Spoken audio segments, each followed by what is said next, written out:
Good evening, everybody, and welcome to the Rare Book Room. My name is Peter, and I help direct the events here at Strand. For a little bit of history, the Strand was founded in 1927 over on what was then 4th Avenue's Book Row, stretching from Union Place to Union Square to Astor Place. Book Row gradually dwindled until, after over 92 years, Strand is the sole survivor, still run by the Bass family, and still housing new and used books. Tonight, I am very thrilled. Thank you so much. Tonight, I am extremely thrilled to be welcoming Will Birch to the Rare Book Room to celebrate a very special book.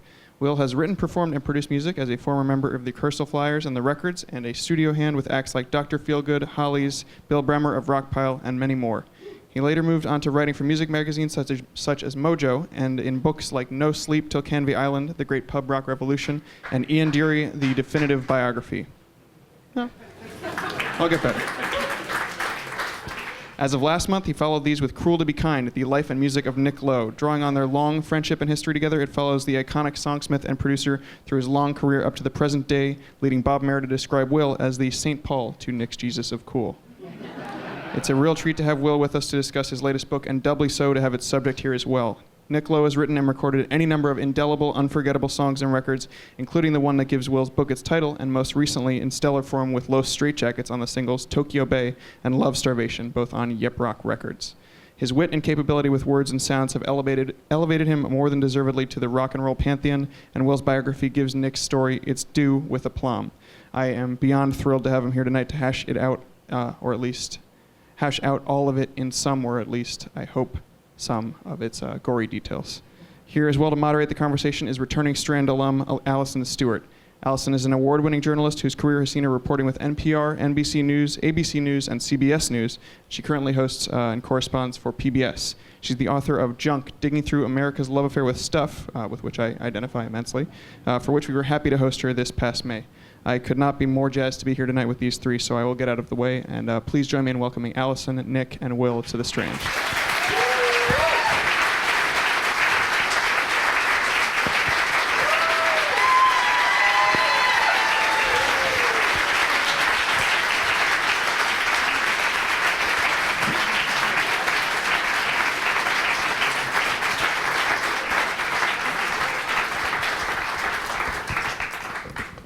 Hi, everybody. Hi. So I set my alarm so I don't take up all the time so I can get to some of your questions, and then we'll get to hear Nick play in a little bit. I'm going to just guess that this crowd is pretty up on their Nick Lowe lore. So there might be a little bit of shorthand. I think you guys can certainly follow along. So, Will, at the beginning of your book, you say right away that you were watching CNN, and a report came on about Nick, and then the announcer said, "It is announced Nick Lowe will not write a memoir." That's right. Yeah, I had read that report, yeah. Which was quite handy, seeing as I'd already been about 4 years, working on this. And I think a lot of people wanted Nick to write a memoir or an autobiography, but did you really ever consider doing it? I don't know. You writing your own? No. So I had to step in and do this book, yeah.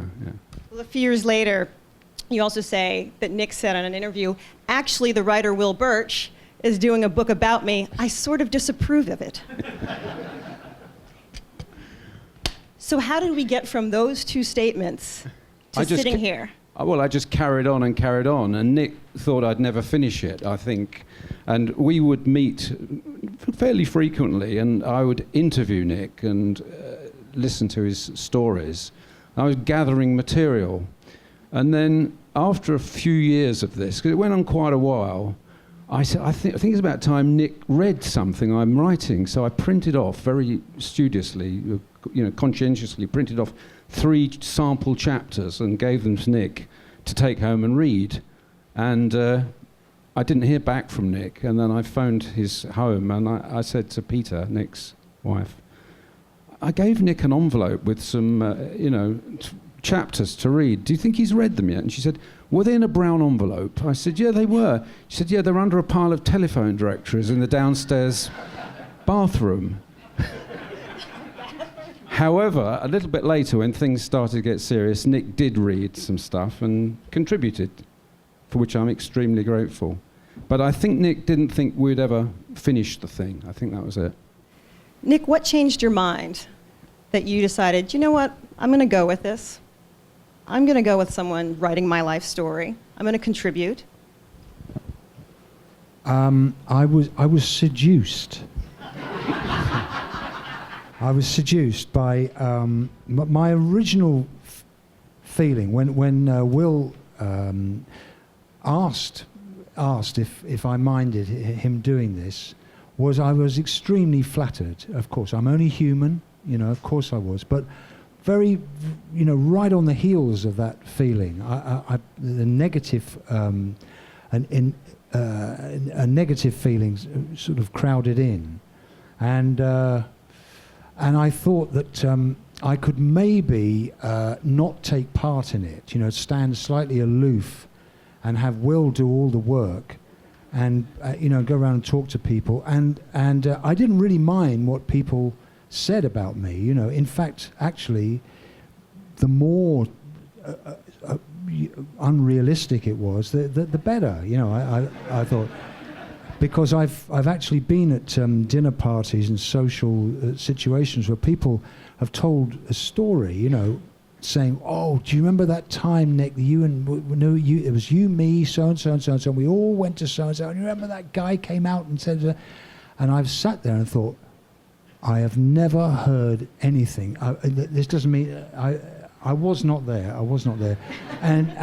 But the story has been so good. I don't see any reason to sort of tell anyone to, So I thought that's probably what would happen. But I was seduced because Will uncovered this stuff about my ancestors.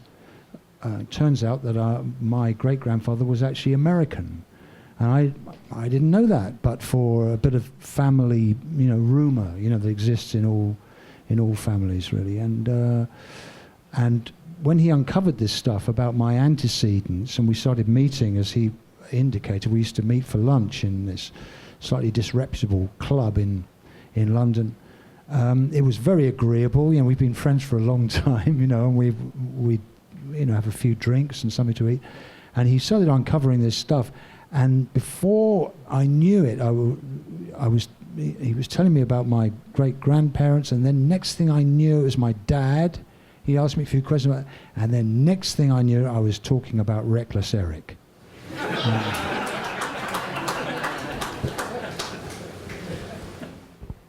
Once you got the go-ahead, once Nick said, yes, I will have lunch with you, we'll have these conversations, who did you decide to interview? How did you decide this group of people to interview? How long did it take you? How many people?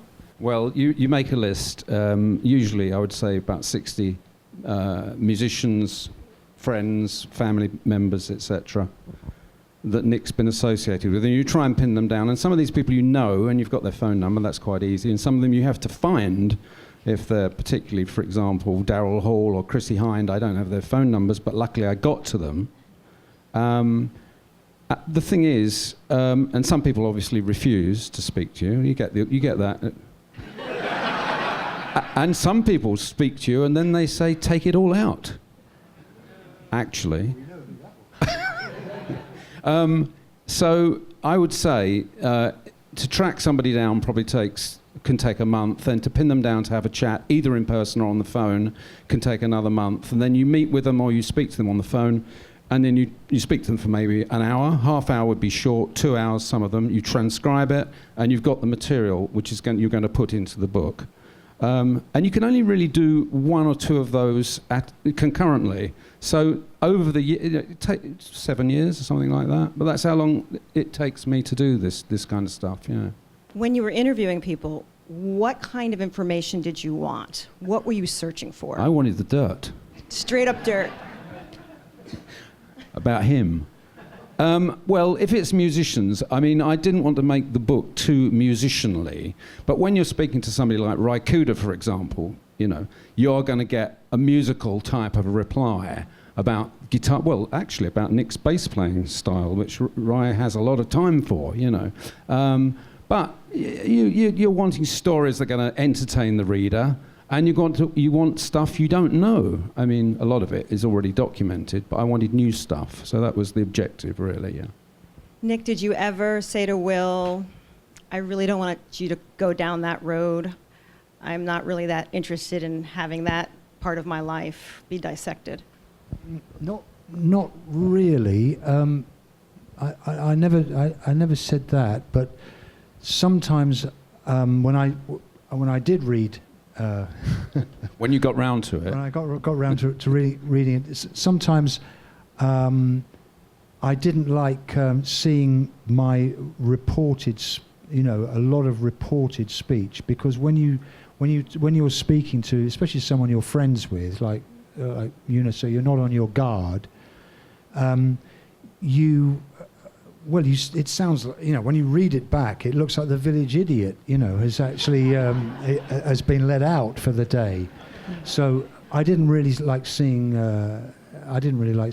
that. So I said, Will, please. Yeah, you told me to take all the ums and ahs and the you-knows and all that stuff out and try and streamline it, but later in the day, you did look at quite a few passages and tidy them up for me, which I'm extremely grateful for. To make me look a little bit better in the story. Yeah. Yes, I did, of course.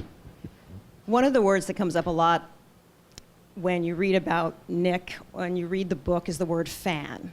So many fans. Johnny Marr is a fan. Ry Cooder's a fan. Daryl Hall's a fan. And I think by the word fan, they mean admirer. Yeah. Right? Admirer of the music and of the work ethic and the personality and the whole presentation that Nick puts over. But a lot of it does go back to that key period, really. And we don't like to harp on the past too much, because Nick's done a lot of new stuff in the last couple of decades. But we were talking earlier, weren't we, about that period in the late 1970s when Rockpile were going.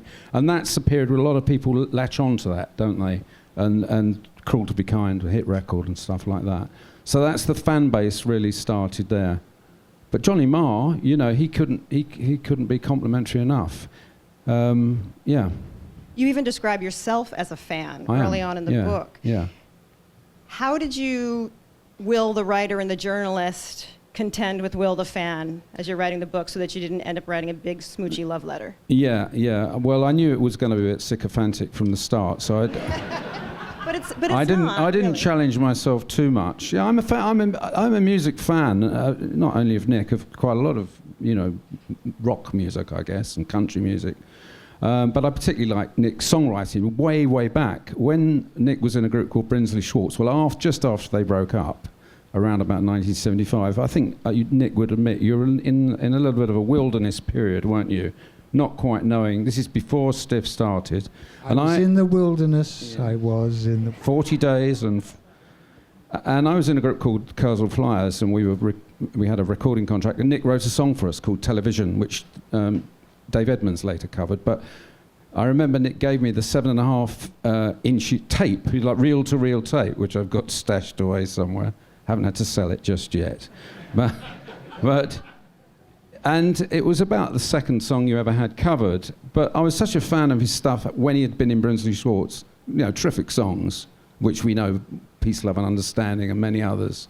I'm a fan. So I knew it was going to come over a bit gushy, but I didn't want to pretend. I just wanted to be honest about it. And I think I'm also critical of some of the work he's done, which I don't think is so good, and there are a few of those. There's a lot of good reporting about your family, as you mentioned, and it was really interesting to hear about your dad and your childhood. Your dad was in the Royal Air Force. He joined when he was 20, about 20 years old. How did your dad being in the Royal Air Force, what impact did that have on your childhood? How do you think it affected you and your growing up and who you came to be? Well, I think it probably had more than I thought it would. I suppose a very easy analogy, if that's the right word to draw, is the fact that if you're in the what they used to call an army brat, even though my old man was in the Air Force, but if you're an army brat, you have to move every 2 years, and so it makes being in show business, seem quite natural, that you're on the road all the time and you're moving around. But Air Force people have got a very easygoing. There's a very easygoing thing about Air Force people, you know, and from a very early age, they're very sociable. My parents are both very, very sociable. You know, they like to party and they like to a laugh and a joke, and so did their friends. And I grew up around that, and I think that stood me in good stead. They both also liked music. My mother especially, but my dad, and I don't know if this is in the book or not, but one day my dad... You haven't read it? Carry on. My dad said, after he'd had a few drinks once, that he thought that the best pop record ever made was Limbo Rock by Chubby Checker. And he's got a point, you know, he's got a point. But he said to me, why would anyone bother making any more records after they've heard Limbo Rock? Which I've always remembered. But you did grow up in some exotic circumstances. You grew up in some exotic places as a child, in Cyprus, and I mean, did you understand that was unusual at the time? Yes, I suppose I did, really, because they were both of those places in the Middle East, Cyprus and Jordan, where we lived, were both at the time. There was a lot of political unrest there, and it was in the news all the time. It wasn't a particularly safe posting at the time. So yeah, we knew that it was the British Empire was on the way out, you know, at that time. Nick, you spoke with, Will, you spoke with Nick's sister, Penny. Yeah, Penny. First interview I did for the book was with Penny. Oh, was really? Yeah. She's interviewed quite a bit, and she's very candid about your life growing up. And she says some of those things that only a sister can say about a little brother. And her description of Nick at 5 was, Nick was a rather pretty child. Lots of blonde hair, a chubby boy. I remember beating boys up on the common because they used to bully him. How reliable a narrator is your sister, Nick? Well, I wouldn't tangle with her, really. Even now. I think she's probably right, you know. She's probably right. I used to get away with a lot, you know, because... Penny is your first interview. Yeah, it was, yeah. Why was that your first stop? I wanted to start with a family history, to go right back, and Nick and Penny's mother and father had died, so they were, sadly, a few years before, so I couldn't speak with them. And I thought Penny might unlock some family history. And in actual fact, and Penny did, but it was Penny that set me on the trail of researching the genealogy of Nick's antecedents, with just 2 casual remarks. She said, I think our great-grandmother was from Austria, I think, but I don't know much about it, and that she'd been a student of Franz Liszt. And then she said, and our grandmother was on the stage in the music hall era of the early 20th century. And that was about all she said. And with that, I went off and uncovered what I uncovered, the fact that Nick's great-grandfather fought for the Union in the American Civil War, and the fact that his grandmother is an Austrian countess who did study under Franz Liszt, and then became an inventor. And another interesting snippet is that her sister, so Nick's great-grandmother's sister, married the guy who invented the jukebox. And this is like, It's also perfect. It kind of makes sense, I'm getting right? really carried away here, and I'm thinking of some of Nick's songs, so I'm thinking, oh, by the way, the Austrian countess had a son who he was in music hall, he was an actor, and his stage act was to dress up as a little boy. He called himself the Dude Vinyl. And immediately, I think of Nick's song, Half a Boy and Half a Man.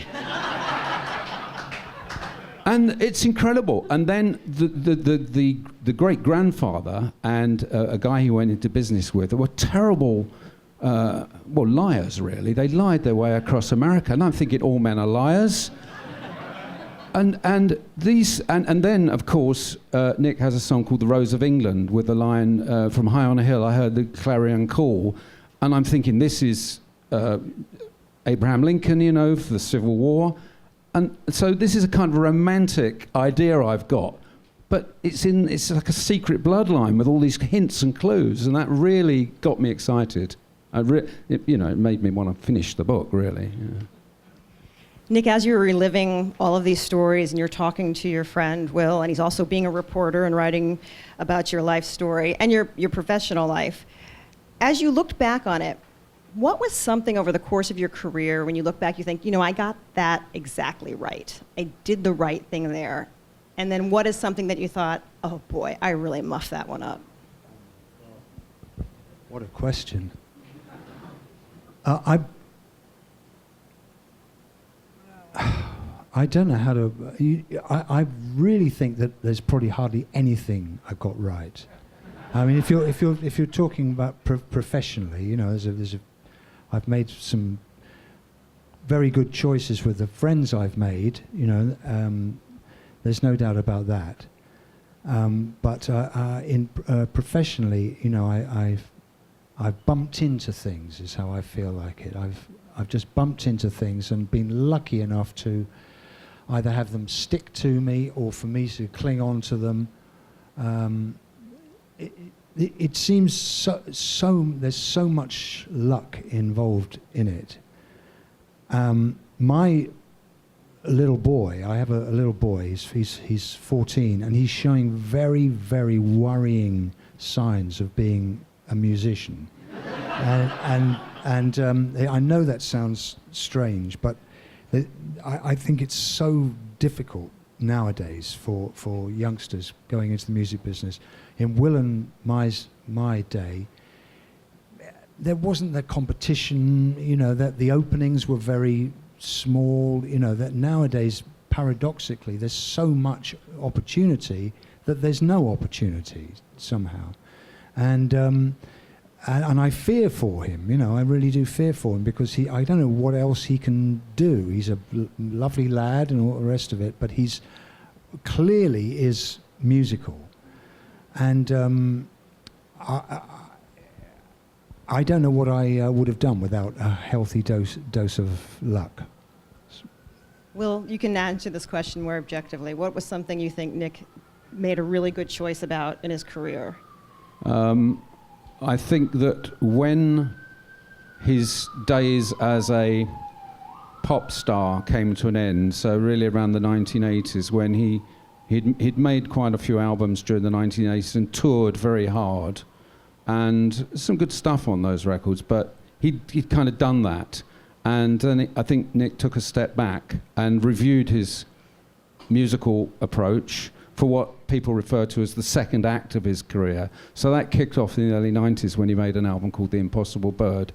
And the subsequent records are very, very strong. I mean, the earlier stuff's great as well, but he did something that not many musicians from that generation had done, was not to sort of carrying on wanting to be a rock-tastic artist, but do something that's just a little bit more grown up. So I think that was his best kind of career choice.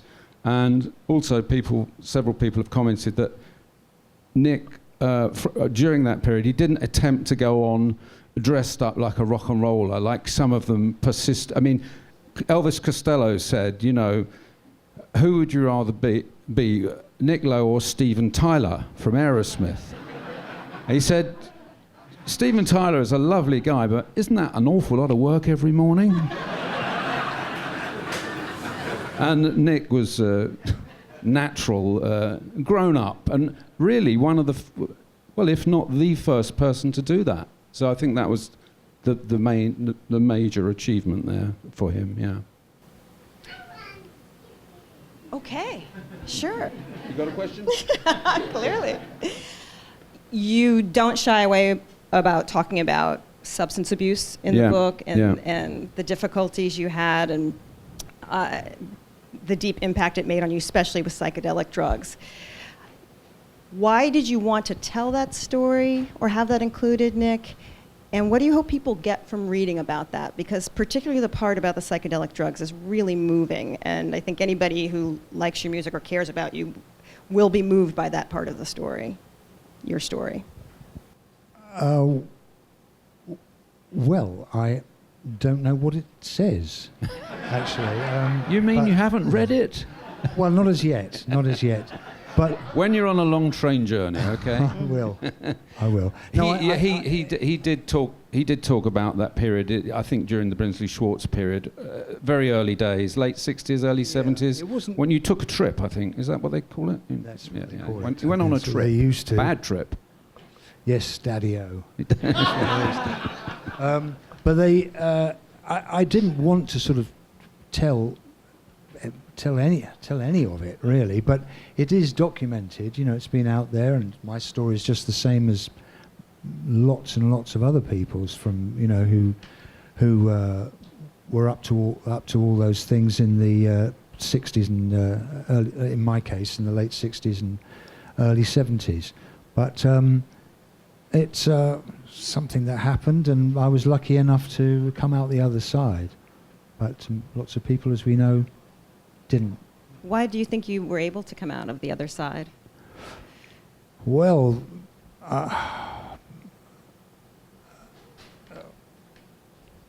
God, I really don't know. I could make sort of a flip,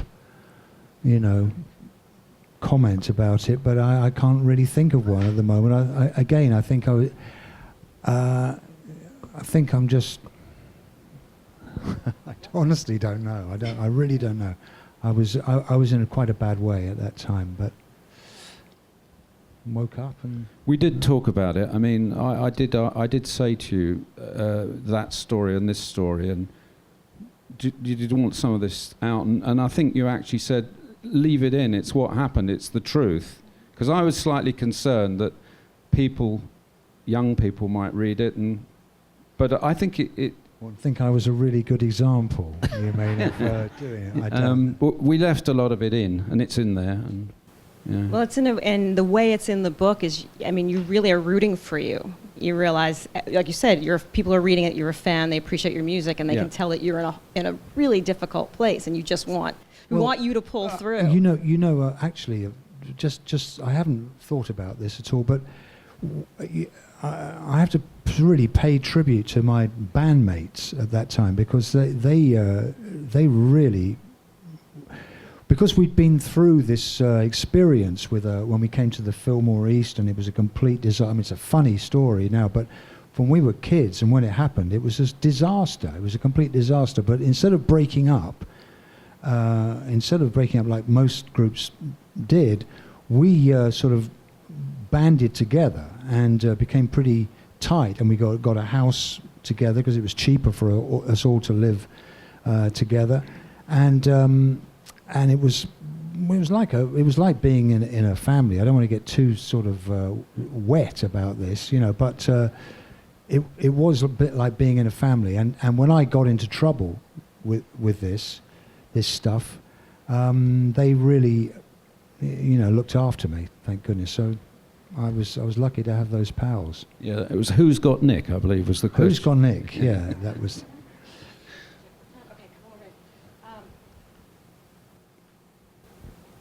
You quote a lot of the different magazines, and you obviously did a lot of different research about the reviews of Nick's work as a producer, as a performer, and there's just one line that is so great that a reviewer said Nick Lowe is the master of subversive pop.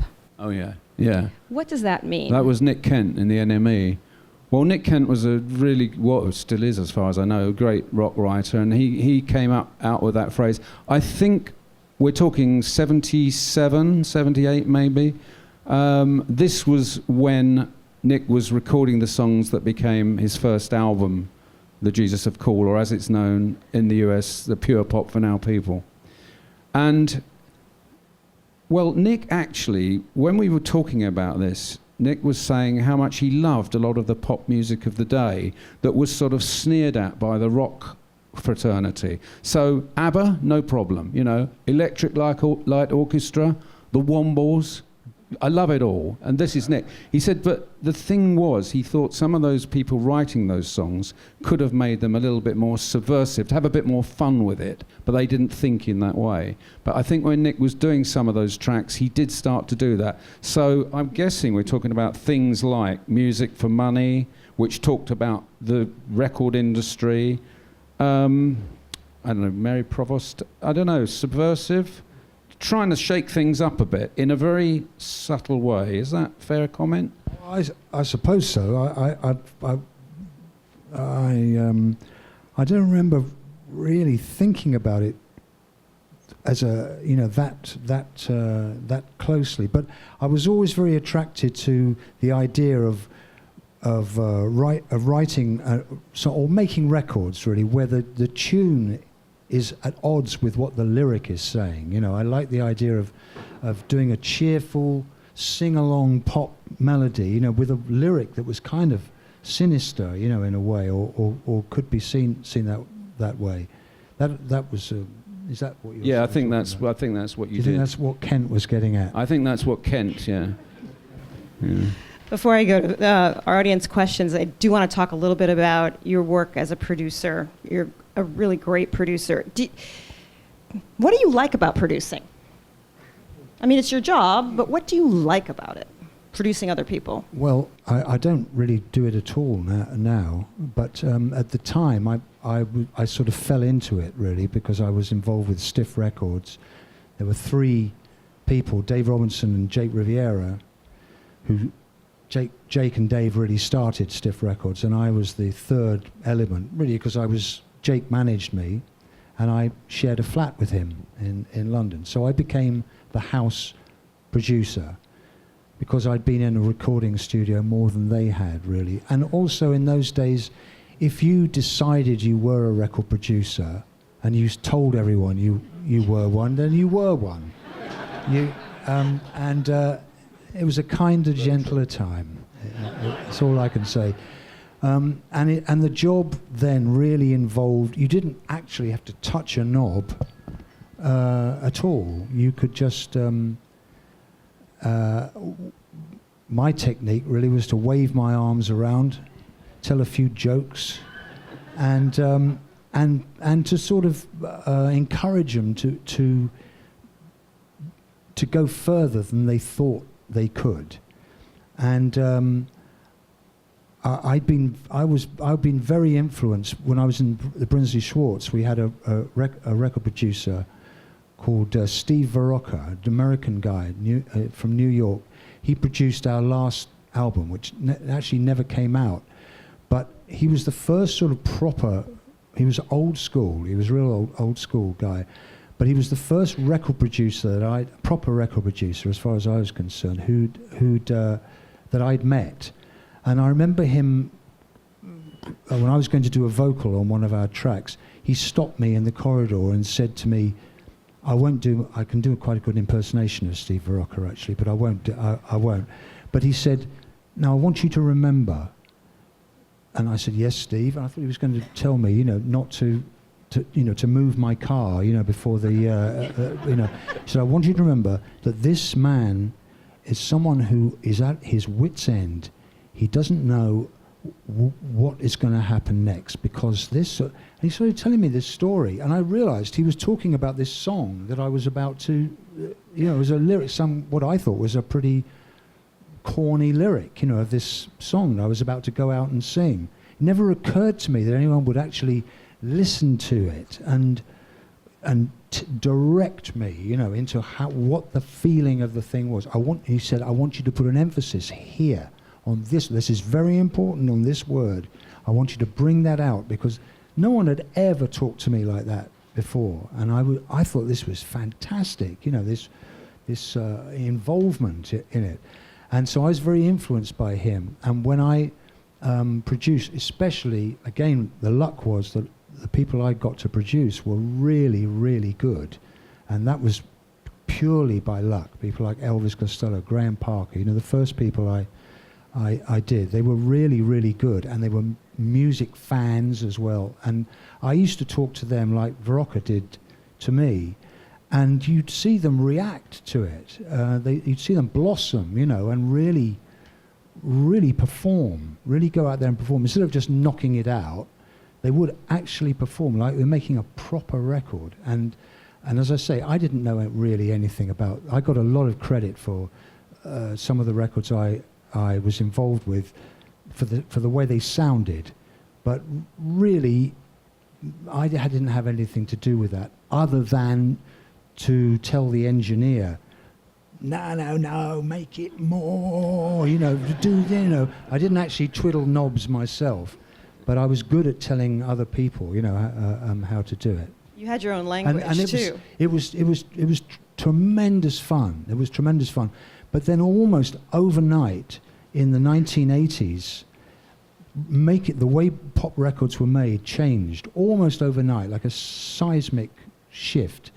And suddenly it wasn't, making jokes and, waving your arms around and being a sort of father confessor, to taking the bass player outside and saying, yeah, well, so what's the trouble then? Well, was all that kind of thing. That was all part of being a record producer, I thought. And sometimes there'd be off days, they wouldn't be able to get it. And I'd go in and tell the record company, Mr. Geller, on occasion, my great friend, Mr. Greg Geller, who signed me and Elvis to Columbia Records, a lovely, beautiful man. I'd have to say, not to him, he was too scary, but to some of the other A&R people, said, well, sorry, the boys couldn't get anything today. And it was sort of, what do you mean the boys couldn't get anything? And of course, when the new way of making records came in, which was more on digital, the boys don't have a bad day. It's good every day. And that wasn't I didn't know how to do that. So it wasn't an easy decision for me to say, I think my days as a record producer are over.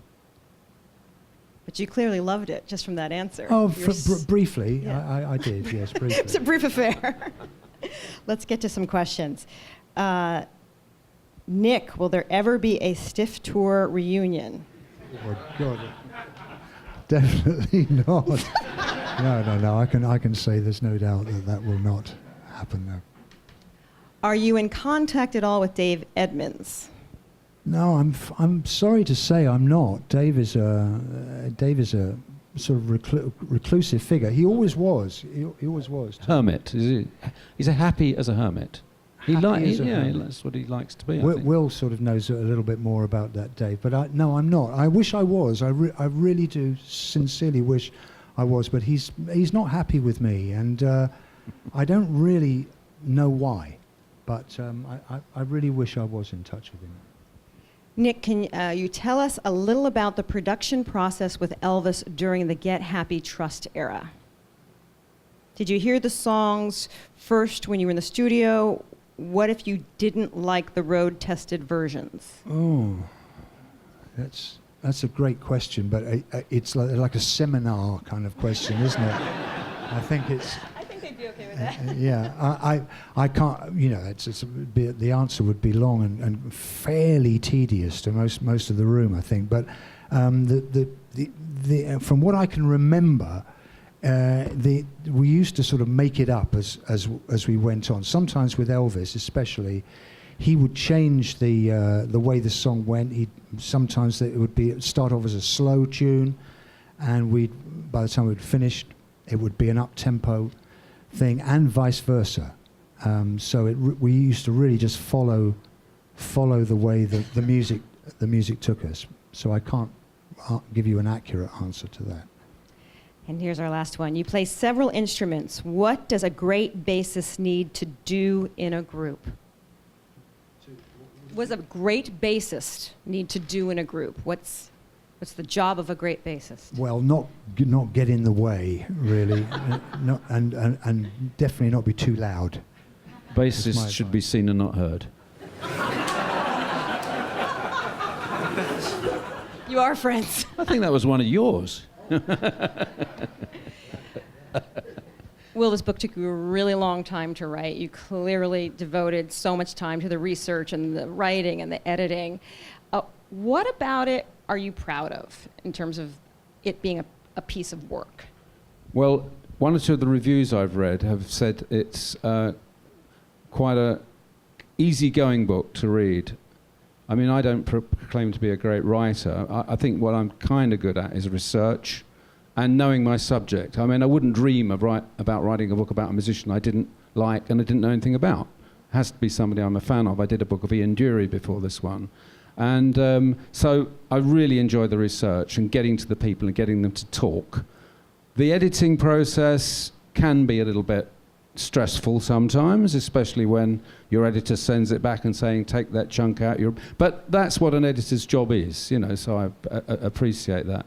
I'm very glad I found out all about Nick's great-grandparents. You know, it's such an interesting story. That was going to be at the start of the book, as is usually the case, the family history. But my editor in London said, no, you know, people want to get to the rock and roll really quickly. We're going to move it to the back of the book, and it's an appendix at the back. But it is there to read, should you be interested. So I think those things, the research and writing and seeing it in print, you know, the actual object, you know, is a great, rewarding thing. And coming to a place like this and meeting people, it's been great fun. Yeah, all good, as they say. Nick, can we get you to play for us?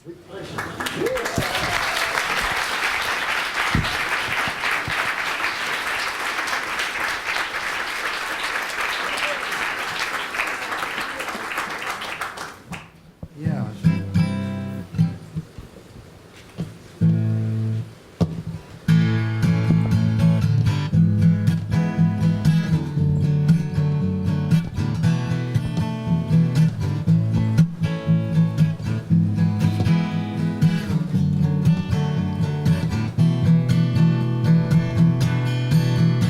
Oh, I can't take another heartache. Though you say you're my friend, I'm at my wit's end. You say your love is bona fide, but that don't coincide with the things you do. And when I ask you to be nice, you say you've gotta be cruel to be kind, in the right measure.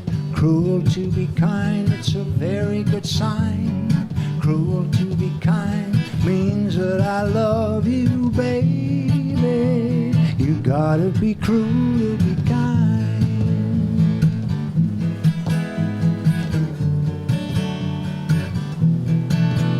I do my best to understand, dear, but you're still mystified, and I wanna know why. I pick myself back off the ground to have you knock me back down again and again.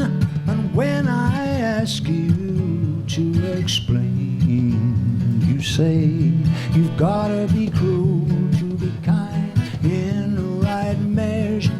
Cruel to be kind, it's a very good sign. Cruel to be kind means that I love you, baby. You've gotta be cruel to be kind. Whoa, whoa,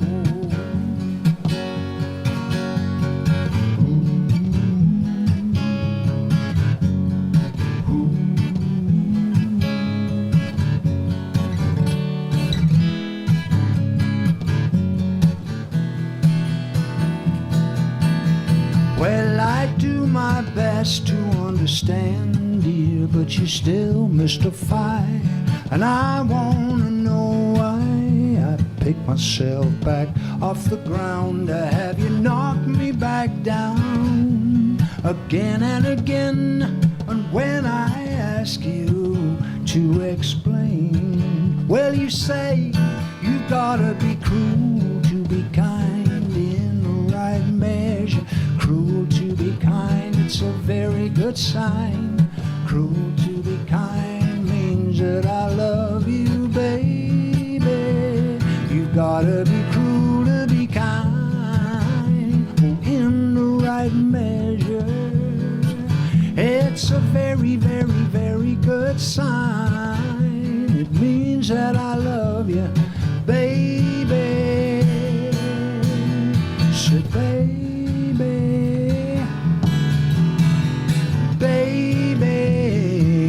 gotta be cruel to be kind.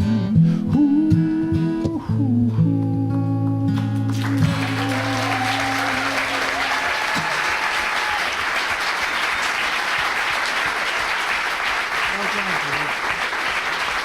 Do a new one.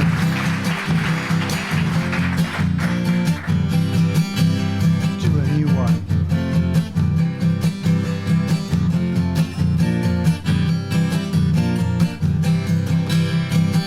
I woke up early with love starvation, hugging my pillow all alone in a rickety bed. Baby, if it's any consolation, the needle's in the red. It only hit me when I went by a mirror, just when I saw what was written all over my face. I'm suffering love starvation, a very bad case.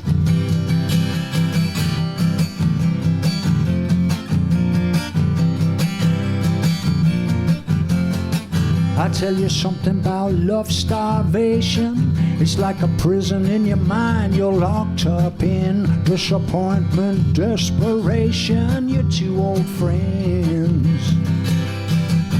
Make it stop, if only I could turn back the clock. Make it so, 'cause I'll tell you that I can't exist in a world like this.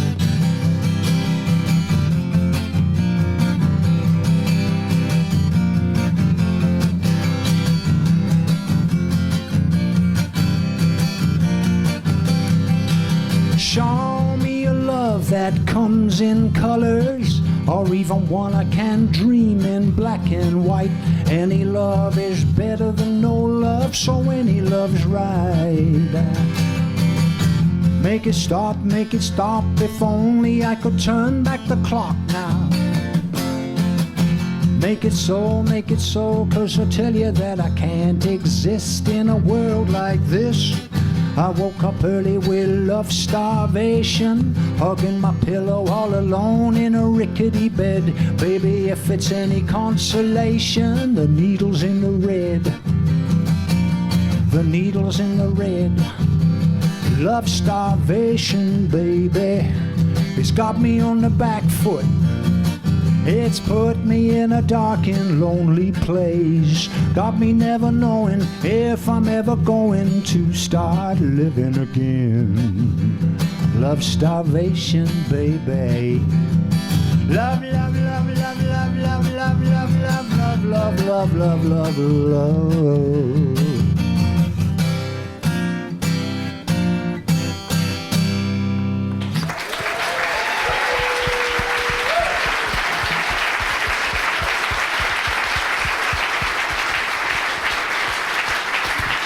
Please keep it going for Nick Lowe.